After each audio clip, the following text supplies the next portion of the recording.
hello there, YouTube. How the heck is everybody doing? Fine, I hope. This is a very frequent route I take. These little after-work rides. My son borrowed my Mustang seat to go for a trip to the coast. I guess he went all over Hex Half Acres out there. He just loves that seat. So if you love it so much, quit borrowing it from me and go up there and see your mama and order one. You get an employee discount, you knucklehead. But anyway, he goes, well, just in case, you know, you want to ride your iron, here's my 48 seat. So I'm riding along with a 48 seat on it. Which, I don't know, I've been on it about 50 minutes or so now, maybe a little bit more. I was goofing around doing daily vlog stuff and scooting around. I did a little riding without the camera on before I started the daily vlog. I haven't done that in a long time. That's kind of different. Kind of felt good. It's kind of weird and different, you know. But anyway, the reason I bring you here today, the reason I gathered you all together today, this thing keeps popping up, and this has been going on for years, but now it seems to be really like kicking into gear. I think it's just, you know, there's a generation of people, a whole generation. This is probably, you know, well, we know this is part of, you know, kind of the sales dropping for Harley is, you know, the people that love and Harley loyalists. Those guys are getting old and not riding, and if they're not riding, they're not coming in buying new ones, which seems really weird. If you ever go to a Harley shop, it's like a rat race of people buying bikes. So I don't know, there's something weird about all that. They're still number one in the United States by like the hugest margin, but you know, when number one has a little sales drop, it makes the news, and oh, Harley's going out of business. And you got these absolute idiots spreading the rumor that Harley's moving everything to Taiwan. It's like, I mean, do you go through life this way and just spatter off some little rumor you hear without looking it up? It's only the bikes destined for the EU market that are going to be built in Taiwan. It's over this thing with Trump and those guys over this tax tariff thing. So nothing in here in the States, nothing's going to change. Nothing. All the Harleys that you buy here in the States are 100% Harley made. You know, it's from a factory here in the United States. Nothing's going to change. It's just the bikes that were built here that were never going to be sold here and sent overseas. They're getting taxed too much. And they don't want to, you know, pass that price on to whatever you think about that. But anyway, Harleys aren't going anywhere. They're not moving to Taiwan. They're moving a sector of bikes meant for Europe are going to be built in Taiwan to avoid this crazy expensive tax. Anyway, that's a whole nother story. But what do we see a lot of here is new people coming up, and the internet is just, you can find used motorcycles everywhere, and you get these new riders, a lot of new riders, even some guys that have been around for a while, maybe haven't ridden in a bit, and decide, I want to get back into riding, but I don't really want to buy a new motorcycle. So they'll find some old, you know, used motorcycle, whatever brand it may be, and of course, you know, they find it, oh, it's low miles, it's in great shape. Let me tell you, if you find a bike that's over 10 years old and it's got really low miles, you got one heck of a lot of work ahead of you. And this is where the second problem lies. Motorcycles since, I don't know, the 90s? I know Honda in the 90s started developing the same thing. They only guarantee parts for 10 years. From there, after that, you're relying on aftermarket or any leftover thing or a salvage yard or something. But what people are doing is they're finding these old motorcycles, and this thing kind of compounds itself, because there's another thing going on. motorcycle business was like really huge, and working on them was a big deal. So there's motorcycle shops literally everywhere.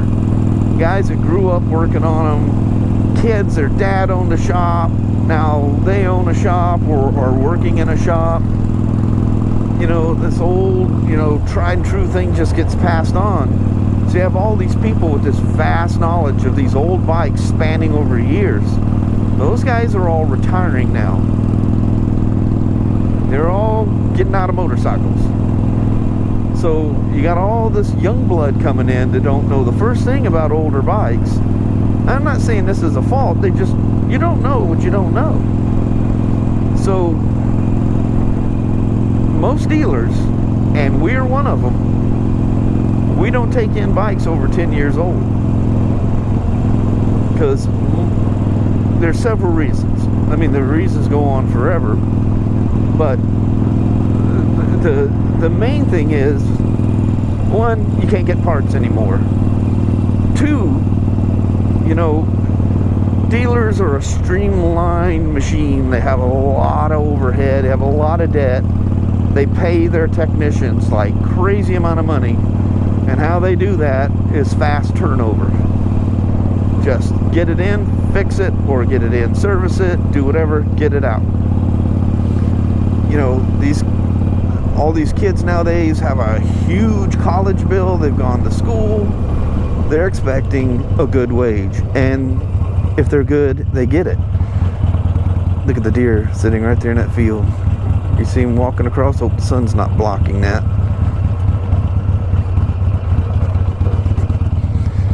Don't jump over that cliff, dear. There's a huge cliff right there. But anyway, so dealerships generally, you know, labor rate is high, and people freak out about how high the labor rate is. But when you figure in the cost of everything, you'd be surprised how little money we're making off of whatever the labor rate per hour is. When it's all said and done, man, you ain't making crap. You're lucky to make half. Well, you're not making half, not even close to half. You know, if you're really efficient, and I think we're one of those that's pretty efficient and don't get ourselves stuck in these old bikes. Let me just go into the old bike thing here. What'll happen, some guy gets a good deal, he just wants you to make it run.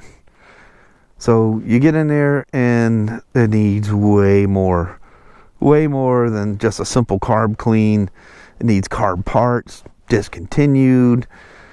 You know, aftermarket stuff generally is junk, you know. So if you put aftermarket stuff in there to make them happy, they agree to it, you know, it's not going to run right, the carbs leak. And it becomes what we refer to as the Cincha syndrome. Since you touched it.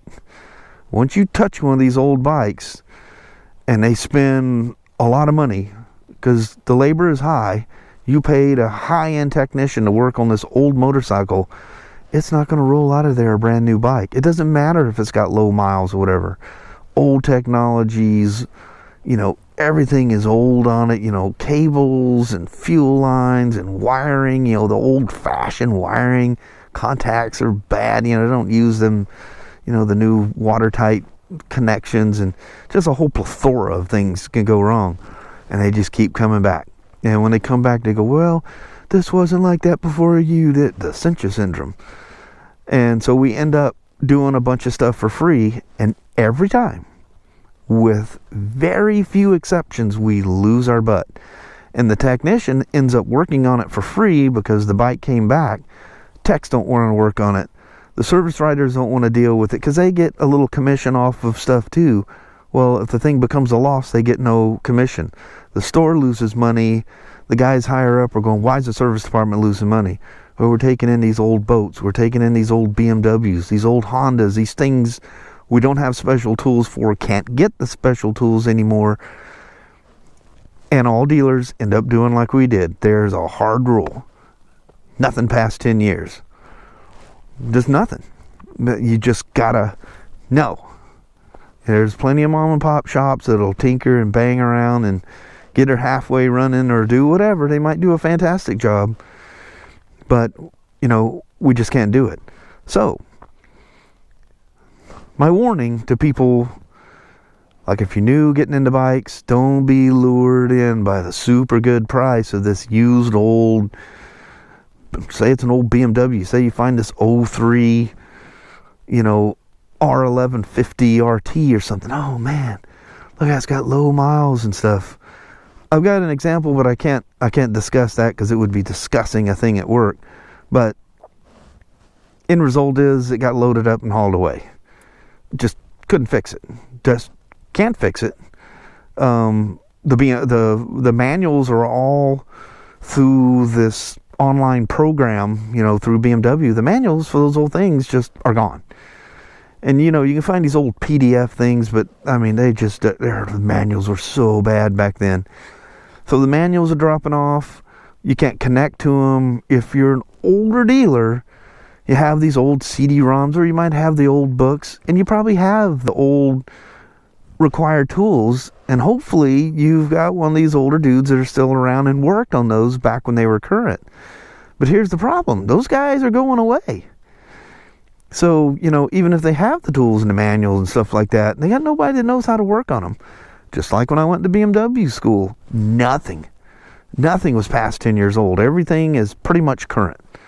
The only things that were non-current models that we worked on were K13S's, and there's a couple other things in there that they don't make anymore. But anyway, you know, they were right on the hinge of being gone, you know, as I was going to school. But here's the problem, you know, who you gonna get to work on this thing? You get the smoking deal on this used old bike. It may have low miles on it, but if it's got low miles and this thing's 15, 18 years old, even 11 years old, it's probably got some issues. Is the tank all rusted up? Are the carbs gummed up? You know, if it's fuel injection, are the injectors plugged? Oh man, just so many things. So, you know, before all the haters start, you know, oh, you guys are crooks and whatever, dude, it's a money-losing proposition. We're not hating on older bikes. You know, they come in and these things look so nice, and you just want to do the best thing for them. Every time it turns around and bites you. And then, you know, something doesn't go right, they come back, they're all mad. Now they're expecting you to work on it for free, and it's going to require a part you can't get. Then they're screaming, why can't you get the part? You're a BMW dealer. What's going on? Probably Harley's the only one that you can just go like forever back. And you can still get just about any part of any kind for one of these things. We're not a Harley dealer, so, you know, I can't speak for what Harley dealers are doing. I would imagine the bigger shops probably got that 10-year rule going on as well. So, parts availability, finding a dealer that's willing to take the chance to lose money and work on your bike, you know, just trying to help you out. Finding qualified people that were around when your bike was made that are still working on these things. I mean, you look at our shop, you know, my kids, like the superstar there, him and Brian, and you got the new kid that's working with me, but he's green and new, but you know, he'll learn. But, you know, this is what the future is. These kids that have had good training, but they're not being trained on this old stuff. I literally had one of these guys, it was a few years back, I was ordered a point set for an old CT90 that one of the owner group had one. It's just some old clunker they wanted to ride around the farm, and just, you know, they know the deal. If it don't work, it don't work. But anyway, ordered a point set, and I pulled the thing out of the bag, and this kid goes, what in the heck is that? So he was across this bench from me, this old way we used to have the benches, and I hand the thing, and he's looking at that. And it was a points plate with the points and condenser and everything, all kind of in one little deal. You could order them that way from Honda. But anyway, he looked at that thing, he goes, and I go, you don't know what that is? And he just looks at me and just kind of smiles like I'm playing some kind of prank on him or something. I said, dude, that's a set of ignition points. Oh, wow, never seen that before. That's the way it is nowadays. The old, you know, like carb cleaners, we used to have all kinds of elaborate stuff for for cleaning carbs, you know, the old swish tanks and excuse me, I'm sorry. And the, you know, the safety clean guy would always air clean, you know, swapping you out, and he had all these chemicals and all these fancy tools and all this stuff. Nobody cleans carburetors anymore. I mean, they clean them on dirt bikes, but those are just about as simple as they can be, you know. So, again, my warning, if you're looking at getting back into motorcycles, don't be lured in by these smoking hot deals on these used bikes, because you may not find anybody that, one, knows how to work on it, or a dealer, which is the first place people go. Why wouldn't you, you know? I just keep using the BMW because that seems to, you know, because that's what I'm working on, and keep running into these brick walls with these things.